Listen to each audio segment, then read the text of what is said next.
Ici, je suis dans mon record client. On va naviguer en bas sous l'onglet Vente et on va trouver notre commande client SO2347. Maintenant, je suis dans mon record client pour la commande associée à meubles et compagnons. Donc, on voit que le statut est facturé pour notre commande client, ce qui veut dire qu'il va avoir un record d'exécution des articles qui va être généré ainsi qu'un record pour la facture. On va visiter ces deux records dans un petit moment. Donc, pour la commande client, on peut le traiter comme une plateforme centrale où on va faire le suivi de la commande à l'encaissement qui va être associée à un client. Dans mon instance et dans cet exemple, je suis une compagnie de fabrication, donc j'ai acheté des composantes pour créer mon article final qui est une table de cuisine en bois.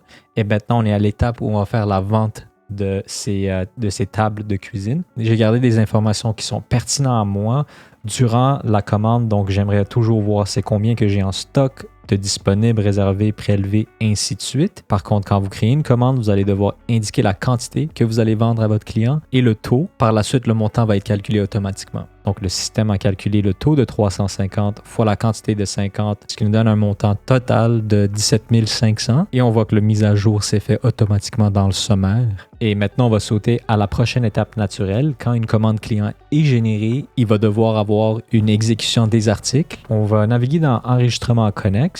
On va voir qu'on a une exécution d'articles et une facture qui a été générée. Ce qui est super, c'est qu'on a aussi des statuts qui nous indiquent les étapes de chaque record. Ici, on voit que les articles ont été expédiés et la facture a été entièrement payée. Donc, cette commande client est complétée. Donc, on va simplement cliquer sur le record des exécutions d'articles. Donc, ce qui est génial aussi, c'est que quand vous créez un nouveau record qui est connecté à la commande client, les informations sont transférées automatiquement. Le record exécution d'articles est créé à partir de la commande client pour indiquer que l'inventaire est sorti physiquement de votre entrepôt. Donc, ça peut être partiel, c'est pas obligé d'être complètement expédié. Donc, si vous avez, on va dire, 25 des unités qui ont été expédiées, c'est possible aussi. Et c'est aussi un record transactionnel. Donc, vous allez avoir un onglet pour l'incidence sur le grand livre. Vous êtes en mesure de voir les comptes qui ont été affectés. De retour à notre commande client, on va renaviguer sur les enregistrements connexes et on va cliquer sur la facture.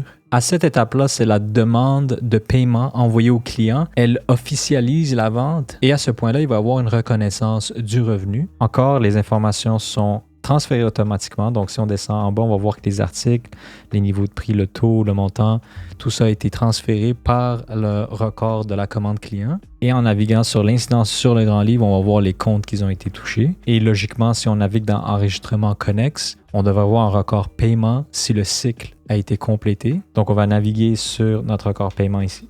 Et notre record paiement va simplement indiquer l'enregistrement de l'argent qui a été reçu. Durant l'implémentation, c'est essentiel de bien configurer vos comptes financiers. Ça va garantir que durant les processus transactionnels, les bons comptes sont associés. Bien évidemment, ça va sauver beaucoup de temps. Donc, vous voyez ici que les comptes sont déjà associés. Je n'avais pas besoin de le faire manuellement. Et c'est une raison pourquoi le module finance est extrêmement important dans NetSuite. C'est une partie intégrante dans chaque module, mais ça, c'est une conversation pour une autre vidéo. Parfait. Ça complète notre vidéo pour aujourd'hui. Si vous voulez voir le processus de la commande à l'encaissement plus en profondeur, n'hésitez pas à nous contacter, ça nous ferait plaisir de vous le montrer. On va vous offrir aussi une démo complètement personnalisée à votre organisation pour que vous puissiez voir à quoi va ressembler NetSuite au quotidien. Donc, je vous remercie beaucoup et à la prochaine.